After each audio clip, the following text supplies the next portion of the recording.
চাঁপাইনবাবগঞ্জের শিবগঞ্জে একটি সেতু ভেঙে পড়েছে। শনিবার ভোরে বিনোদপুর ইউনিয়নের নলবনা খালের ওপর নির্মিত সেতু ভেঙে পড়ায় এ ঘটনা হয়। এতে চলাচল বিঘ্ন ঘটছে উপজেলার ৩টি ইউনিয়নের ৩৫,০০০ বাসিন্দার। স্থানীয়দের অভিযোগ, নিম্নমানের সামগ্রী ব্যবহার ও পানি নিষ্কাশনের ব্যবস্থা না থাকায় ধসে পড়ছে সেতুটি।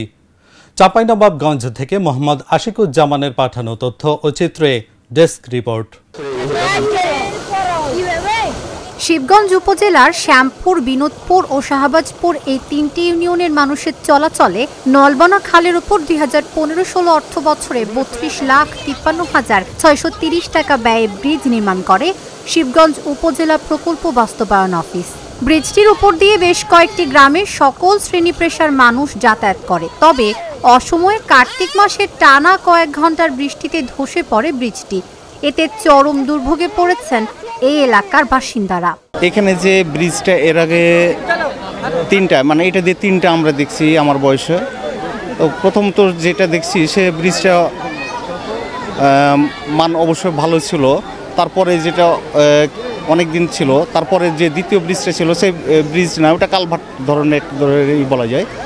তো এটা অল্প কিছুদিনের ভিতরে ওটা নষ্ট বা যে কোনো কারণবশত ওটাকে বাদ দিয়ে আবার এই এখন যেটা আপনার ভেঙে যাচ্ছে সেটা তৈরি করা হয়েছে এবং খুব স্বল্প সময়ে, 9 বছর এরকম হবে। সেখানে ব্রিজটা আপনার যে গতকালকে রাত্রে যে বৃষ্টিটা হয়েছে সেই বৃষ্টিটা মানে মুষলধারে হলেও কিন্তু এ তুলনায় এই ব্রিজগুলো কিছু হওয়ার কথা না। সেক্ষেত্রে আমরা বলতে পারি যে এখানে কাজের মান ভালো ছিল না বিধায় আপনার এই ব্রিজটা আজকে ভেঙে গেছে। আমাদের এই ব্রিজের এদিক দিয়ে প্রায় কয়েক হাজার শিক্ষার্থী যাতায়াত করে, প্রাইমারি, হাই স্কুল, কলেজ লেভেলের শিক্ষার্থীরা। তারা এখন আর যেতে পারবে না, তাদের ভোগান্তিতে পড়তে হবে, অনেকখানি রাস্তা ঘুরে যেতে হবে। স্থানীয়দের অভিযোগ, একই স্থানে 3বার ব্রিজ নির্মাণে নিম্নমানের সামগ্রী ব্যবহার ও পানি নিষ্কাশনের ব্যবস্থা না থাকায় ধসে পড়েছে ব্রিজটি। তাহলে এই ব্রিজ ভেঙেছে, বর্ষার কারণে ভেঙেছে। তো মানুষের এই রাস্তাতে মানুষের অসুবিধা, ফসল, পানি, আম, ফল এগুলো সব যাতায়াতের অসুবিধা। ছেলে পিলে স্কুল ঘাট এমনে যাতায়াত করে। কথা হলো যে ফসল পানি আছে এদিকে, এই রাস্তায় ব্রিজটা যদি বন্ধ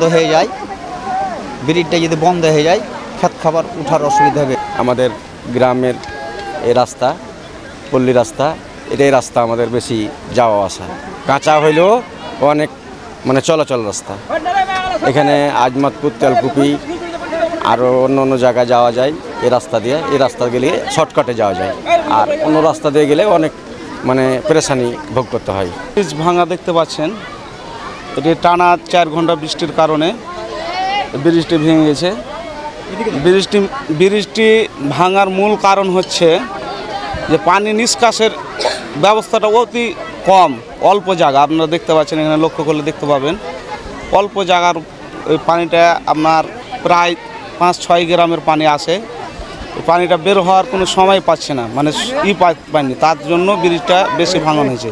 শিবগঞ্জ উপজেলা নির্বাহী কর্মকর্তা জানান, ভেঙে পড়া ব্রিজটি আপাতত মাটি ফেলে রিপেয়ারিং করে চলাচলের উপযোগী করা হবে। ইঞ্জিনিয়ার দ্বারা পরীক্ষা নিরীক্ষা করে পুনরায় ব্রিজটি নির্মাণের উদ্যোগ নেওয়া হবে। আমাদের বিনোদপুর ইউনিয়নের লসমানপুরে একটি কালভার্ট, যেটি অতি বর্ষণের ফলে এক পাশ ভেঙে গেছে, যান চলাচলের অনুপযোগী হয়েছে। আমরা আজকে সেখানে কাজ করতে পারি নাই, তীব্র স্রোত ছিল পানির। আমরা আশা করছি আজকে রাতে যদি বৃষ্টি না হয় তাহলে আগামীকাল থেকে আমরা এখানে আপাতত এখানে বাঁশের খুঁটি দিয়ে, বেড়া দিয়ে মাটি ফেলে যান চলাচলের উপযোগী করার চেষ্টা করব এবং পরবর্তীতে আমাদের ইঞ্জিনিয়ারিং টিম সেটা ইন্সপেকশন করে যদি এটি মেরামতযোগ্য হয় তাহলে আমরা মেরামতের দিকে যাব, অথবা আমাদের ঊর্ধ্বতন কর্তৃপক্ষের সাথে আমাদের কথা হয়েছে, আমরা আসলে ইন্সপেকশনের পরে পরবর্তী করণীয় বিষয়টা নিয়ে কাজ করব। সংস্কার নয়, স্থায়ী ব্রিজ চান 3 ইউনিয়নের বাসিন্দারা।